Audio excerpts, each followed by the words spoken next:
Deus abençoe os irmãos. Deus abençoe os irmãos conectados através da internet.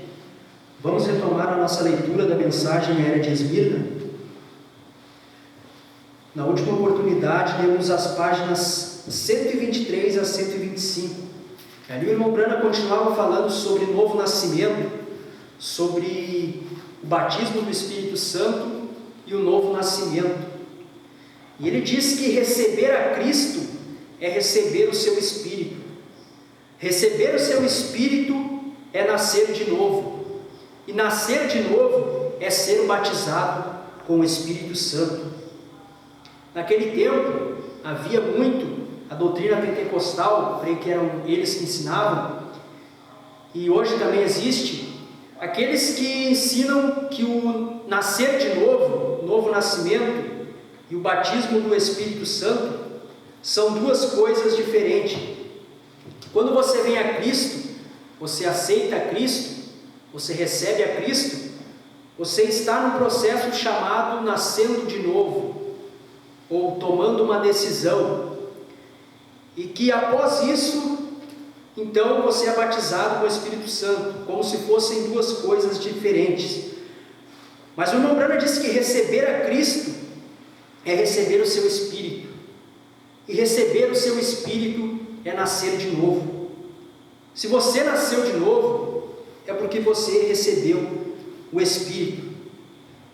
E esses que fazem uma diferença entre nascer de novo e ser batizado com o Espírito Santo, eles tomam a escritura de João capítulo 3, versículo 5, que Jesus disse que era necessário que nascêssemos de novo. Quem não nascer da água e do Espírito não pode ver o reino de Deus. E eles creem que nascer da água é ser batizado nas águas.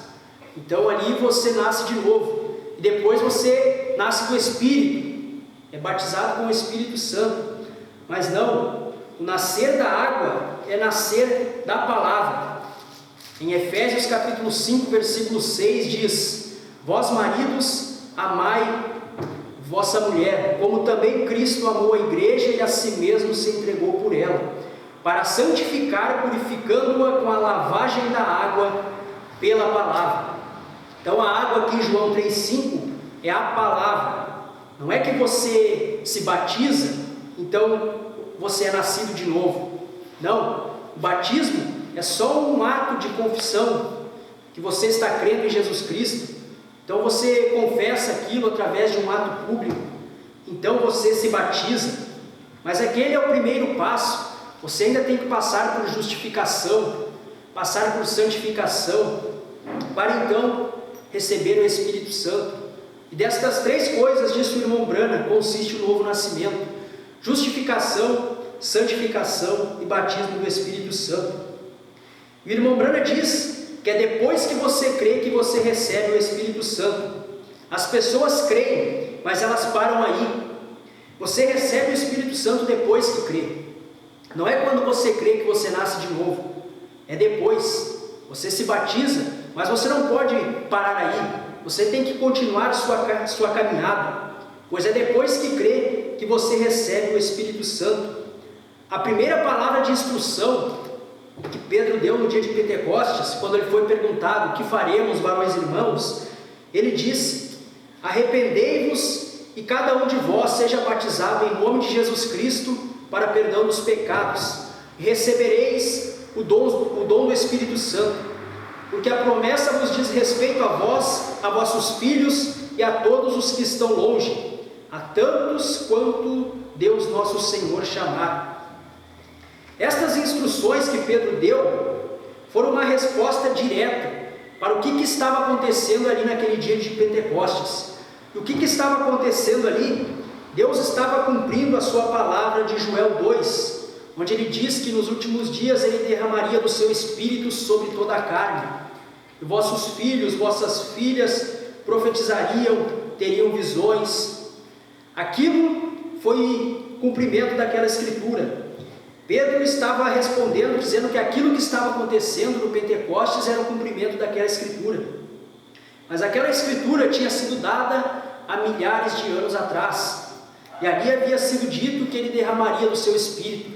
Porém, não foi naquele momento que ele derramou do seu Espírito, porém mais tarde. Aquela escritura teve o seu cumprimento ali. E aquilo que aconteceu no Pentecostes, o irmão Branham diz, ele não fora derramado antes desse tempo, ou dado antes desse tempo. Este era o tempo, falando da profecia de Joel 2. Porém, isto devia vir de agora em diante para arrepender-se, ser batizado no nome do Senhor Jesus Cristo, e então Deus estaria obrigado a encher aqueles que viessem. Pedro ou qualquer um dos apóstolos jamais disse, necessário vos é nascer de novo, e depois ser cheio do Espírito Santo. Aquilo foi uma resposta. Ali estava se cumprindo a escritura de Joel 2. Mas aquilo que Pedro falou, as pessoas tinham que caminhar para que depois pudessem receber o Espírito Santo. Elas tinham que ser batizadas para depois receber o Espírito Santo. A segunda vez que vemos a descida do Espírito Santo foi em Atos capítulo 8, versículos 5 ao 17, onde conta que Filipe estava em Samaria pregando o Evangelho, e ali o povo creu na palavra. Mas a Escritura diz no versículo 2 que eles creram na palavra e foram batizados em nome de Jesus Cristo.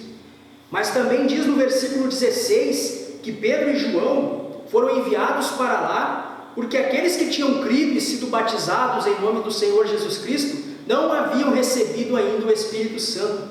Então vemos que é depois que você é batizado, depois que você inicia a sua caminhada, é que você nasce de novo, que você é batizado com o Espírito Santo. Não é na hora que você é batizado, como os unicistas ensinam, e outros ensinam, não. Isso é um processo. E aqui vemos claramente isso na escritura de Atos, capítulo 8, versículos 5 ao 17. Eles creram na palavra e eles foram batizados em nome de Jesus Cristo. Mas teve que vir Pedro e João para que eles recebessem o Espírito Santo. Vemos ali o cumprimento do que havia dito Pedro em Atos 2,38. Aquele foi o padrão conforme exposto por Pedro em Atos 2,38 e 39. Amém. E Paulo jamais disse, nasçam de novo e então sejam cheios do Espírito. Não há nenhum lugar na Bíblia que diz isto. E então nasçam de novo e então sejam cheios do Espírito Santo. A Escritura não diz isso, Jesus também não. Vamos retomar a nossa leitura. O pastor depois, se ele quiser corrigir, e esse não é um assunto que eu tenho muita familiaridade. O pastor prega muito bem sobre o novo nascimento. Fique à vontade se quiser corrigir algo. E o irmão Branham segue dizendo, o que é que causou este mal entendido? A resposta é experiência. Temos nos guiado pela experiência e não pela palavra. Fora com a experiência como norma de medir. Há somente uma linha de prumo, somente uma vara de medir, e essa é a palavra. Agora observe atentamente e receba isto. Pedro disse, arrependei-vos e cada um de vós seja batizado em nome de Jesus Cristo para perdão dos pecados, e recebereis o dom do Espírito Santo. Paulo disse, recebeste o Espírito Santo depois que crestes? Todo o nosso problema está bem aqui. As pessoas se arrependem de seus pecados, são batizadas em água, mas elas não continuam até receber o Espírito Santo. Você crê para o recebimento do Espírito Santo. Crer em Jesus é o passo na direção certa, que é em direção ao Espírito Santo. Mas as pessoas param aí. Elas vão até as águas e então param. Elas creem e então param. A Bíblia não diz que você recebe quando crê. Diz, recebestes o Espírito Santo depois que crestes? A tradução literal exata é, tendo previamente crido, recebeste o Espírito Santo? As pessoas creem e então param. Você não recebe o Espírito Santo quando crê, para o recebimento dele, tendo se arrependido. Você continua e recebe o Espírito Santo. Você vê isso? É isso que está errado com os nossos fundamentalistas. Eles não têm nenhum poder porque eles param à beira do Pentecostes. Eles são como filhos de Israel que saíram do Egito e pararam à beira da terra prometida. Ora, aqueles filhos de Israel deixaram o Egito com cerca de 2 milhões de pessoas. Todos eles peregrinaram juntos, todos viram os mesmos milagres de Deus, todos participaram do mesmo maná e da água e da rocha ferida. Todos seguiram a mesma nuvem de dia e a coluna de fogo à noite. porém somente 2 alcançaram a terra prometida. Somente 2 eram crentes verdadeiros ou reais. Isso é correto, porque a palavra nos diz que os demais morreram por causa da incredulidade, e por causa da incredulidade eles não puderam entrar. Hebreus capítulo 3, versículo 19. Então, desde que isso é assim, e somente 2 entraram, então os demais não eram crentes verdadeiros. O que fez a diferença? 2 ficaram com a palavra. Quando os corações dos 10 espias fraquejaram em Cades Barneia, Josué e Caleb não vacilaram, porque creram na palavra e disseram: somos mais do que capazes para tomar a terra. Eles sabiam que podiam, porque Deus tinha dito: tenho-vos dado a terra. Apesar de todos aqueles israelitas terem visto o poder e a bondade e a libertação de Deus, eles não entraram no repouso, que é um tipo do Espírito Santo. Portanto, você pode ver agora mesmo que muitos poucos crerão até o ponto de receberem o Espírito de Deus. Muito bem, chegamos até aqui. Agora eu quero ir mais adiante, e ao fazê-lo, sei que vou suscitar algumas emoções, mas isso é algo pelo qual não sou responsável. Eu sou responsável perante Deus e sua palavra e perante as pessoas para quem Deus me enviou. Tenho que ser fiel em tudo que Ele me dá para dizer. Em João capítulo 6, versículo 37 e 44 diz: todo o que o Pai me dá virá a mim, e o que vem a mim de maneira nenhuma o lançarei fora. Ninguém pode vir a mim se o Pai que me enviou o não trouxer. Eu o ressuscitarei no último dia. João capítulo 1, versículos 12 e 13. Mas a todos quantos o receberam, deu-lhes o poder de serem feitos filhos de Deus, aos que creem no seu nome, aos quais não nasceram do sangue, nem da vontade da carne, nem da vontade do varão, mas de Deus. Efésios capítulo 1, versículos 4 e 5. Como também nos elegeu nele antes da fundação do mundo, para que fôssemos santos e irrepreensíveis diante dele em caridade. Nos predestinou para filhos de adoção por Jesus Cristo, para si mesmo segundo o beneplácito de sua vontade. Agora, sem nos envolvermos muito com o assunto da soberania de Deus, pois isso exigiria um livro só sobre isso, deixe-me salientar aqui que, de acordo com estes versículos, Jesus Cristo está escolhendo sua própria noiva do mesmo modo que os homens escolhem suas noivas hoje. A noiva hoje não decide simplesmente que vai tomar um certo homem por esposo. Não, Senhor. É o noivo que decide e escolhe uma certa mulher para ser sua noiva. João capítulo 15, versículo 16. Não me escolhestes vós a mim, mas eu vos escolhi a vós. Ora, de acordo com a palavra de Deus, a noiva foi escolhida antes da fundação do mundo. Esta escolha da noiva foi proposta em si mesma. Efésios 1, versículo 9. E em Romanos 9, 11 diz: para que o propósito de Deus, segundo a eleição, ficasse firme. Você não pode lê-lo de nenhuma outra maneira.